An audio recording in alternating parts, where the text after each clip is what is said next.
been working on something for you. Ready here? This Is Us celebrates Halloween with a birth, and we get a new clue into Rebecca and Miguel's relationship. Let's break down Season 2, Episode 6 right here on What Happened.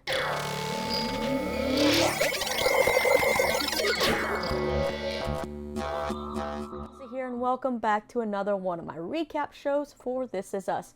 Would have had this up earlier, but Time Warner Spectrum sucks and had an outage last night. Anyway, this week's episode is called The 20s and focuses on that time period of the Big Three's lives. It's also Halloween, and we get to see the birth of Tess, and we find out just how she got her name.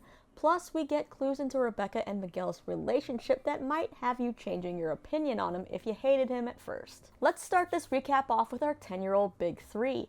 Rebecca is busy working on the Halloween costumes while Randall has a whole trick-or-treat route planned in order to maximize the house-to-candy ratio. Sounds like a good idea to me. Kate has decided to change her costume from a vet to Pretty Sandy from Grease at the last minute, which of course frustrates Rebecca. She says no, but as soon as Jack gets home, Kate asks him and he says that's fine. This brings about an argument in parenting styles as Rebecca tells Jack he has to stop saying yes to everything Kate wants, and she points out he can't stand to see Kate disappointed. Jack is quick to fight back, bringing up how Rebecca babies Randall and treats him like he's a glass figurine. Rebecca, of course, goes on the defensive and basically tells Jack that by saying yes to Kate all the time, he's not preparing her for the real world, including her 20s, which are full of no's. It's now trick-or-treat time with Jack and Rebecca as Sonny and Cher, Randall as Michael Jackson, Kate as Sandy from Grease, and Kevin as his go-to dream, a bum with a cigar. Kevin is, of course, being his usual bratty self and doesn't want to follow Randall's map, so Jack says let's take a vote, which causes a divide in the family since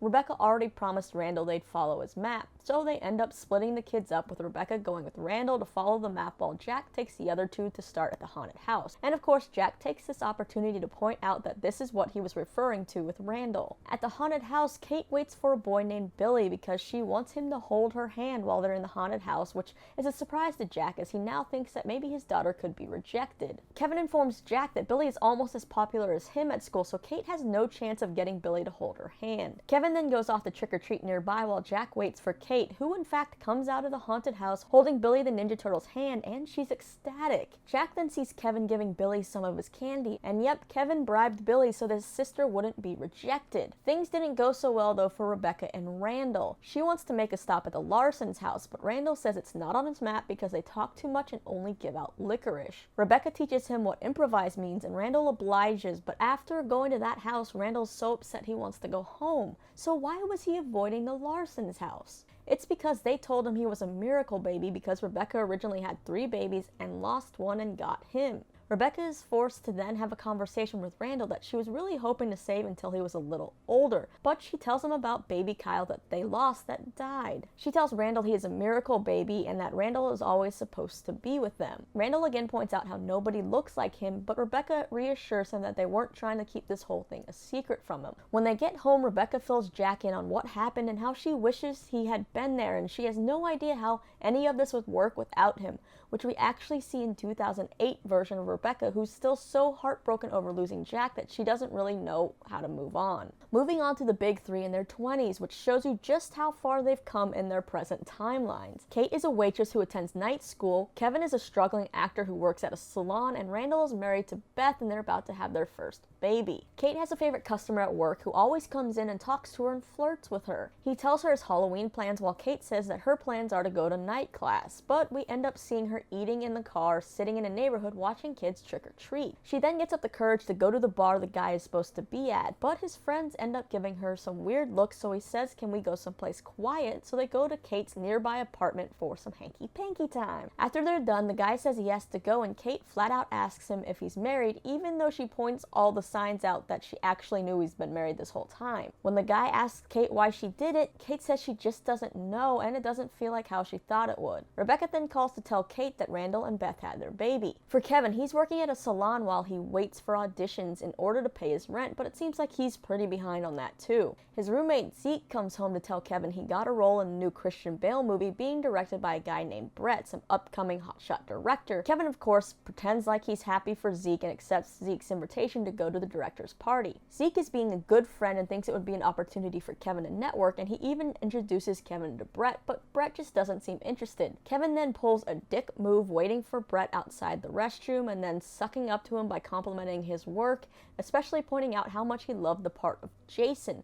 But he's curious about the part because it was described as an all-American handsome guy, and well, Zeke, he doesn't think is that. Kevin even offers to read the role for Brett as it was, quote, written. Yeah, seriously, dude? Brett tells Kevin he totally had him pegged, and he is pretty much spot on with his description, but Brett points out that he never thought Kevin would be the guy to steal his friend's part, and Brett makes it very clear that Kevin will never work for him, let alone ever carry a tray for him.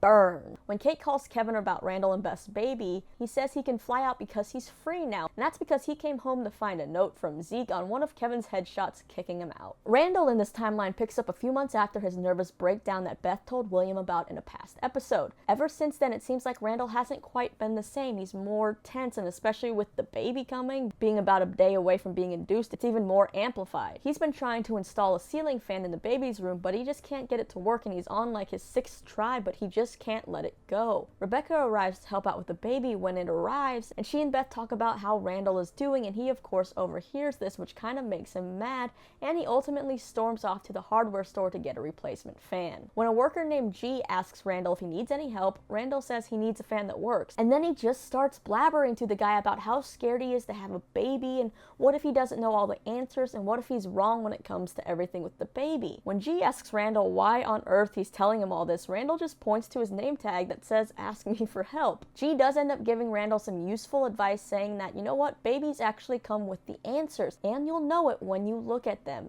Also, they tell you who you are. This advice is so good it moves Randall to tears. What's the G stand for? Garuda. Damn. I almost had a baby named after me until I said that, didn't I? G then hands Randall a flyer for the best ceiling fan out there, but before Randall can buy it, he gets a call from Rebecca saying that Beth is going into labor, so he rushes home. The ambulance won't be there in time, and the baby is already crowning, so Randall and Rebecca have to take things into their own hands and deliver the baby at the house. We then get a really bittersweet moment with Rebecca as she's crying and cleaning up a broken dish, and she tells Randall that this was one of the happiest moments of her life, but she's also crying because Jack isn't there to share in it, and it's something she has to deal with for the rest of her life. To lighten the mood, the two joke about how Jack totally would have taken credit for all the hair on the baby's head, even though he absolutely had nothing to do with it. When Rebecca asks about the baby's name, Randall says it would have been Jack if it was a boy, but since it was a girl, they were originally going with Jasmine, but they're not sold on it. Rebecca just says that the right name will come to him, and it does, in the form of that flyer for the ceiling fan that G gave him at the store. That fan was called the Tess Anna, and there you go. We've got the origin of Tess's name. She is named after a ceiling fan. Kevin and Kate both come to meet baby Tess, and then we get a scene where they both go to Randall's house and talk about what they're doing with their lives and try to play it off like they're both doing great, but they end up spilling out the truth that they're not. Kevin hasn't had an audition in a year, and Kate says she slept with a married man. Kevin also tells Kate she needs to stop sitting in her car eating fast food staring at where the house used to be because he's gone, and by he, I'm assuming that he means Jack. He says that he's not coming back, and even if she's sitting in the same place she was when he left, he wouldn't come back. Kevin then says he wouldn't want you to stay if there's nothing for you, so Kate ends up packing up to move to Los Angeles to live with Kevin, and he decides to get some help with his acting by joining an improv group and taking acting classes. The episode ends with a really moving scene that goes back and forth pretty seamlessly between Rebecca after she's given birth to the big three, and 2008 Rebecca, who's visiting newborn Tess in the nursery. Young Rebecca has finally gone to say hello to baby Randall and tell him how nervous she is to meet him because, as you remember, she was a little hesitant to go along with Jack's plan about adopting Randall. Older Rebecca tells baby Tess that she's at the beginning of her journey, but that she also began that journey a long time ago when Rebecca was in the nursery and met Randall. Rebecca then gives baby Tess some future advice for her life, and she points out how she thought her own journey had come to an end, but maybe, you know what? they're both now on their next beginning. Rebecca then returns from the hospital where we see her using her new Facebook account that Beth set up for her to post a picture of Tess. She then gets a message in her inbox, and it is from Miguel, who says that it's been 8 years since they've talked. He's congratulating her on her grandchild, and he asks how she is. Rebecca is about to reply to him saying, "I'm hanging in there," but she deletes it and just writes, "I'm good, how are you?" This episode brought about a stellar performance from Mandy Moore.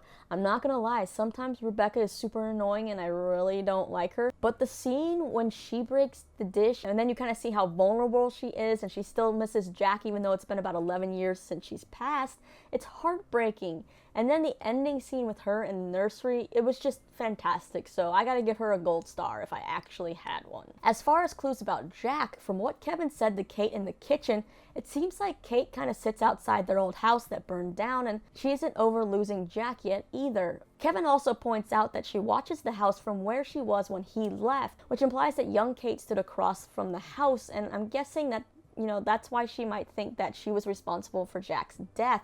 Maybe she watched the house burn down or she watched whatever happened to Jack happen, but she couldn't do anything to help it. Maybe she was frozen with fear or in shock. When it comes to Rebecca and Miguel, we do in fact learn that they did not get together immediately. They got together way later. In fact, Jack died 11 years ago, but on Facebook, Miguel says it's been 8 years since they talked. So Rebecca and Miguel had to be friends for the 3 years after Jack died, but what happened then? Also, Miguel probably didn't even reach out in order to form romance. It was just to catch up with an old friend here. So, you know what? We should maybe go easy on Miguel. Let's check out the promo for next week and see what's in store. Let's just go to the courthouse and get married. Come back here tomorrow and whoosh, get married. Whoosh?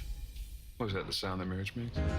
There comes a time when a family Your daughter is a child, and I don't think you know the half of what she's been through because of you. must fight to stay a family. I don't believe that child belongs in your home.